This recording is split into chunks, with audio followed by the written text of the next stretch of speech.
یا محمد رسول اللہ۔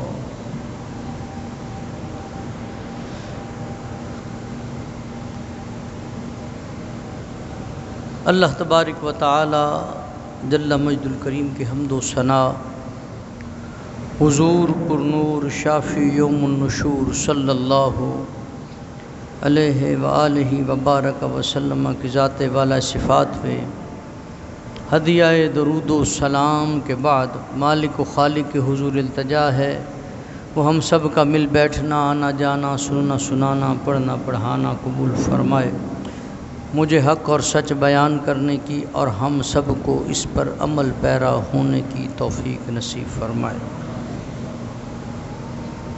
عزیزان گرامی قدر، آج کا موضوع پچھلے موضوع کے ساتھ وابستہ ہے۔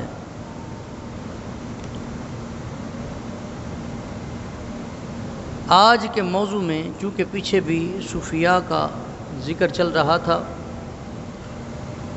اسی چیز کو آگے لے کر چلتے ہیں۔ اللہ فرماتا ہے فَاذْكُرُونِي أَذْكُرْكُمْ، تم میرا ذکر کرو میں تمہارا ذکر کروں گا۔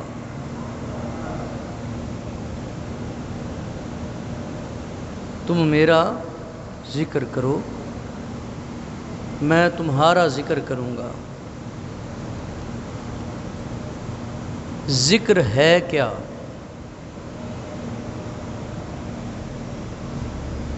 اس کے اوپر مفسرین نے مختلف انداز میں گفتگو کی ہے۔ ایک تو مطلقاً سب کا یہ اتفاق ہے کہ اللہ کے نام کی تسبیح کرنا یہ ذکر ہے، کلمہ طیبہ پڑھنا ذکر ہے اور دیگر۔ اور ایک صوفیاء کی طرز میں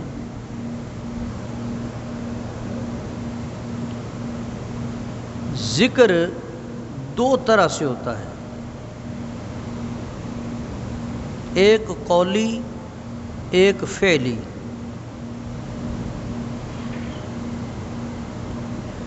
قولی پھر دو طرح سے ہے، فعلی پھر دو طرح سے ہے۔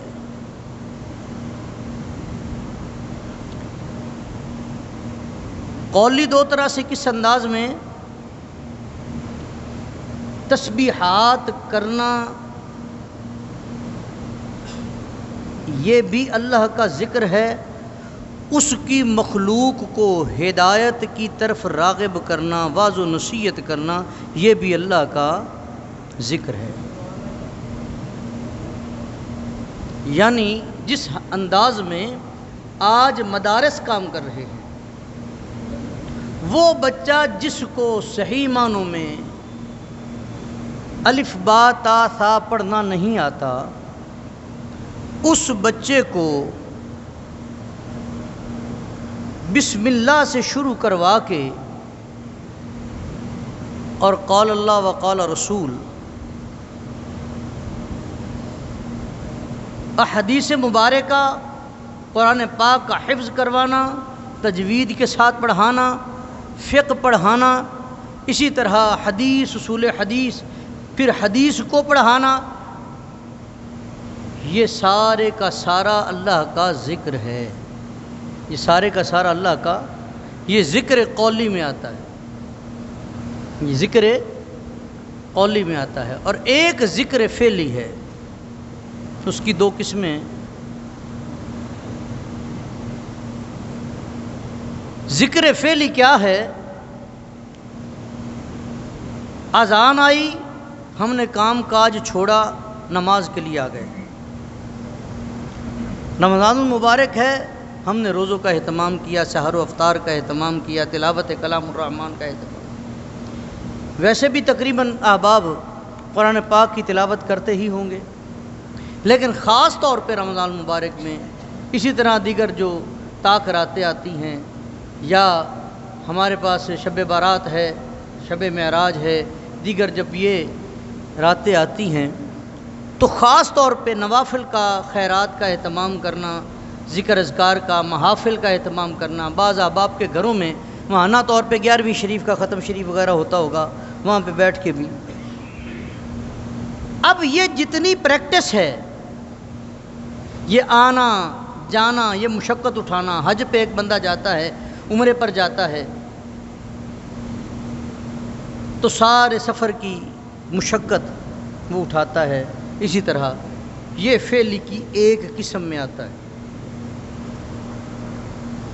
یہ فعل کی ایک قسم میں آتا ہے، اور ایک قسم میں ان صوفیہ کرام کا تذکرہ ہے جنہوں نے اسلام کے پودے کی آبیاری کے لیے اپنی زندگیاں نمونے کے طور پر پیش کر دی، نمونے کے طور پر اپنی زندگیاں پیش کیں۔ حضرت داتا علی حجویری رحمۃ اللہ تعالی علیہ ورضی اللہ تعالی عنہ، آپ آ کر بیٹھے ہیں، کیا آپ کا خیال ہے جیسے آ کر بیٹھے تھے فوراً لوگ نذرانے لے کر بھاگ پڑے تھے؟ کیا ایسا تھا؟ ایسا نہیں تھا۔ سیدی میرا حسین زنجانی تشریف لاتے ہیں، ایک وقت مشقت کا گزرتا ہے، لوگوں کو اللہ کے دین کی طرف بلاتے ہیں، لوگ بابا جی کی عزت بھی کرتے ہیں کہ یار بڑا چنگا بندہ ہے، لیکن دین کی بات سننے کو کوئی تیار نہیں ہے۔ پھر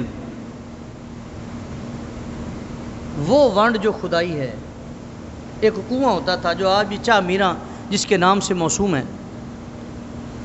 وہ کنواں، اس کے اندر زہریلے سانپ وغیرہ، بچھو وغیرہ ہوتے، کوئی وہاں سے پانی نہ لیتا، پانی لینے کے لیے دور دراز جانا پڑتا۔ سیدی میرا حسین زنجانی رحمۃ اللہ تعالی علیہ نے دعا کے لیے ہاتھ اٹھائے، مالک مہربانی فرما، تیرے محبوب کے دین کا کام کرنا ہے،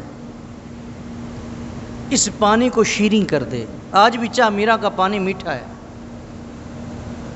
آج بھی چاہ میراں کا پانی، شاید کہیں پہ کوئی ایسا نل ہو جس میں کھروا پانی ہو، نہیں تو چاہ میراں کے علاقے کا پانی میٹھا ہے۔ اللہ نے دعا کو مستجاب کیا، کنواں صاف ہو گیا۔ آپ نے پانی نکالا، پانی کو چیک کیا، پانی شیریں بھی ہے، صاف ستھرا بھی ہے۔ آپ نے بھر کے رکھنا شروع کر دیا۔ اب جو گزر رہا ہے اسے کہتے ہیں بھائی کدھر جا رہا ہے؟ پانی لینے جا رہا ہوں۔ فرمایا ادھر آنا، پانی اتنی دور سے لے گا تو یہ سے لے جاؤ۔ کہا بابا پانی زہریلا ہے۔ کہتا ہے یہ دیکھ، پہلے خود پیا۔ ان کا ہے بابا کو تو کچھ نہیں ہوا، پھر اس نے چیک کیا، پھر یہ اس طرح ابتدا ہو گئی۔ اب کوئی مانے کوئی نہ مانے، تقسیم کرنا میرے رب کی صفت ہے۔ جب وہ اپنے بندوں کو کسی معاملے پر معمور فرماتا ہے تو اپنی کسی صفت کا مظہر بنا دیتا ہے۔ وہ تقسیم ایسی شروع ہوئی، پھر یہ چاہ میراں کا علاقہ مشرف با اسلام ہوتا ہے، پھر یہ سلسلہ چلتا جاتا ہے۔ اس کو آگے 4 چاند تب لگتے ہیں جب حضرت داتا علی حجویری تشریف لاتے ہیں،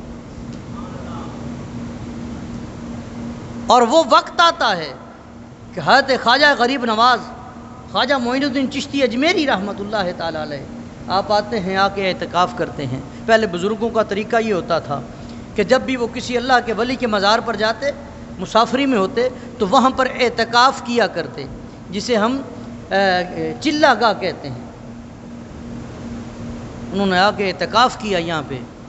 جب اللہ کے انوار و تجلیات کی بارشیں دیکھیں، جب لطف و کرم کی بارشیں وہاں دیکھیں اور لوگوں کو فیض پاتے دیکھا، تو حضرت خواجہ غریب نواز لکھتے ہیں گنج بخشے فیض عالم مظہر نور خدا، ناقصاراں پیر کامل کامل آرا رہنما۔ یہ اس ذکر کی، ذکر فعلی کا یہ دوسرا حصہ ہے۔ اب جب بندہ ذکر کرتا ہے پھر ہوتا کیا ہے؟ اللہ فرماتا ہے جب تو ذکر کرتا ہے میں تیرا ذکر کرتا ہوں۔ اب انداز دیکھیں، ایک بندہ کونے میں چھپ کے اس کا ذکر کرتا ہے، علیحدہ تنہائی میں رب بھی اپنی خلوتوں میں اس بندے کا ذکر کرتا ہے. اس بندے اور خدا کے درمیان جو ہے اس میں کوئی اور حائل نہیں ہوتا. پھر یہاں پہ دیکھا بہت سارے سلسلہ ہائے طریقت میں ذکر بالجہر کرتے ہیں. یہاں پہ سلسلہ نقش بند میں خواجہ معصوم صاحب کے مریدین میں یہ سلسلہ بڑا تیزی سے اس وقت سیفیہ سلسلہ بھی ہے اور بھی بہت سارے سلاسل ذکر بالجہر کرتے ہیں. اب جب بندہ مجلس میں بیٹھ کر میرے رب کا ذکر کرتا ہے اللہ فرشتوں کی مجلس میں اس بندے کا تذکرہ کرتا ہے. حدیث پاک میں ہے جب کوئی اللہ کو پیارا ہو جاتا ہے اللہ کے ذکر کے ذریعے جب کوئی اسے پیارا ہو جاتا ہے رب ملائکہ سے ارشاد فرماتا ہے. رب فرماتا ہے اے جبریل عرض کرتے ہیں جی رب جلیل فلاں بن فلاں کو جانتا ہے؟ مالک جانتا ہوں. فرمایا وہ مجھے پیارا ہو گیا ہے وہ مجھے پیارا ہو گیا ہے. اب کلام کون فرما رہا ہے؟ جو حکم الحاکمین ہے. کلام کس سے فرما رہا ہے؟ جو فرشتوں کا سردار ہے اور مقام امین پر فائز ہے. مالک میرے لیے کیا حکم ہے؟ فرمایا تو بھی اس سے پیار کر.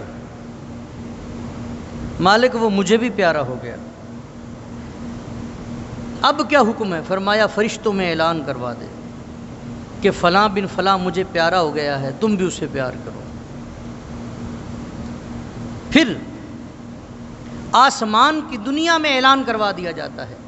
حضرت عبدالعزیز دباغ لکھتے ہیں آپ فرماتے ہیں پھر سمندروں کی مخلوق میں اعلان کروا دیا جاتا ہے. جب سمندروں کی مخلوق میں اعلان ہوتا ہے پھر نظر آتا ہے کہ جب اللہ کا بندہ دریا کے کنارے بیٹھا ہے مچھلیوں کو حکم دیتا ہے اے مچھلیوں میری سوئی کھو گئی ہے وہ تو لا دو.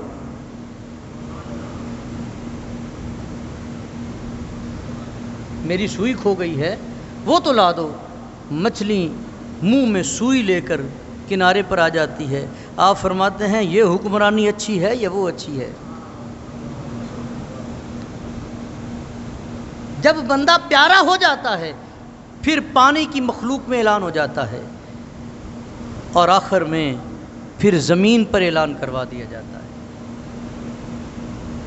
اب جب زمین پر اعلان ہوتا ہے جو اللہ سے محبت کرنے والا ہے وہ اس بندے سے محبت کرتا ہے. پیچھے کہیں پر ایسا ذکر نہیں ہے کہ فلاں مچھلیاں یا سمندر کی فلاں مخلوق اس سے پیار کرتی ہے فلاں نہیں کرتی. ایسا نہیں فلاں فرشتے پیار کریں گے فلاں نہیں کریں گے ایسا ذکر نہیں ہے. لیکن جب زمین کی بات آئی فرمایا جو رب سے پیار کرنے والا ہے نا وہ اللہ کے بندے سے بھی پیار کرتا ہے. نہیں تو چند ڈھونگیوں کو دیکھ کر وہ یہ کہتے ہوئے نظر آتے ہیں او نہیں جی نہیں یہ بابے ایویں نے اساں انہاں نوں نہیں مندے. اور جس نے ساری زندگی فٹ پاتھ پہ بیٹھ کر بغیر کپڑوں کے لوگوں کو نمبر دینے والا دیکھا ہے اس کے اندر ولایت کا معیار صرف وہ ہے. ہم نے دیکھا ہے فرید الدین کو ہم نے دیکھا ہے علی حجویری کو ہم نے دیکھا ہے میرا حسین زنجانی کو جن کی ساری زندگیاں قال اللہ اور قال رسول میں گزری ہیں. ہمارے نزدیک ولایت کا معیار یہ ہے. ہمارے نزدیک ولایت کا معیار یہ ہے.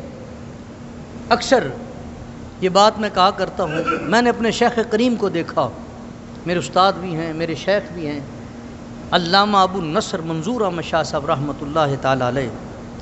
یہ کل ان کا عرس پاک بھی تھا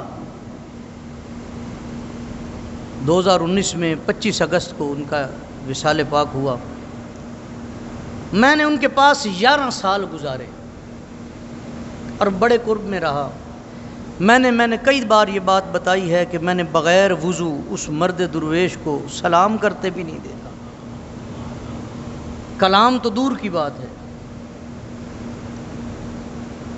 جو بندہ ہر وقت باوضو رہتا ہے اس کی کوئی نماز قضا ہوتی ہوگی؟ ہم حیران ہوتے تھے کہ بابا جی اتنا لمبا سفر کر کے رات کو 2-2:30 بجے پہنچے ہیں، ذہن میں یہی ہوتا کہ صبح بابا جی نے نماز جو گھر ہی پڑھیں گے، بابا جی صبح مسجد نہیں جاتے، مسجد تقریباً 1 کلومیٹر کے فاصلے پر ہے تقریباً، اور جامعہ میں اکثر رات کو پھر اندر جانے نہیں دیتے تھے تو تالا لگا ہوتا تھا، کبھی پروگرام وغیرہ سے باہر جانا تو حضور بابا جی کی مسجد میں مؤذن کے ساتھ تھوڑی سیٹنگ تھی تو وہاں پہ چلے جاتے رات، اور صبح پتہ چلتا کہ حضور بابا جی اذان کے وقت مسجد میں موجود ہیں، آ کے مطالعہ فرما رہے ہیں، نماز کے بعد آپ درس قرآن دیتے، درس قرآن کے بعد وہاں سے پیدل چلتے جامعہ آتے، جامعہ آ کے گھر جاتے، تازہ وضو کرتے، وضو کرنے کے بعد آ کے درس حدیث شریف پڑھاتے۔ یہ ان کی زندگی کا معمول دیکھا 93 سال کی عمر تک، یار اور مجاہدہ کہتے کسے ہیں؟ اس سے بڑا بھی کوئی چلہ ہے کہ جس بندے کے 93 سال زندگی کے فقط قال اللہ اور قال رسول میں گزر گئے، ابھی بھی اس کو کوئی مجاہدہ اور کرنے کی ضرورت ہے؟ اور اس کا فائدہ کیا ہوتا ہے؟ آخری بات، حضرت شیخ عبدالحق محدث دہلوی رحمۃ اللہ تعالی علیہ حضور کو روضہ اقدس پر اپنی داڑھی مبارک سے جھاڑو دیا کرتے۔ ایک دن حضور خواب میں جلوہ گری فرماتے ہیں عبدالحق ہندوستان چلا جا، وہاں جا کے میرے دین کی خدمت کر، میرے دین کا علم پڑھاؤ۔ آپ آنکھ کھلی تو رونا شروع کر دیا، آقا اپنے سے دور کر رہے ہیں، یہاں جب دل چاہتا ہے آپ کا روزہ دیکھ لیتا ہوں، کوئی غلطی ہو گئی، خطا ہو گئی جس کی مجھے خبر نہیں، مجھے معاف فرما دیں۔ رات پھر حضور نے جلوہ گری فرما دی، فرماتے ہیں اے عبدالحق یہ ناراضگی نہیں ہے، یہ تیری خدمت کا انعام ہے، ہم جس سے راضی ہو جاتے ہیں نا اس سے دین کا کام لیا کرتے ہیں۔ اب رہی بات زیارت کی، یہاں تو روزہ دیکھتا ہے، ہندوستان چلا جا، وہاں پہ جا کے میری حدیث کا درس پڑھا، جب تیرا دل چاہے، جب تیرا دل چاہے آنکھیں بند کر لینا، کام تیرا ہوگا، دیدار ہم کروا دیا کریں گے۔ نعرہ تکبیر، نعرہ رسالت، نعرہ حیدری۔ عزیزان گرامی قدر، آپ فرماتے ہیں کئیوں پہ 70 بار میں نے محبوب کو اپنے آنگن میں ٹہلتے دیکھا ہے۔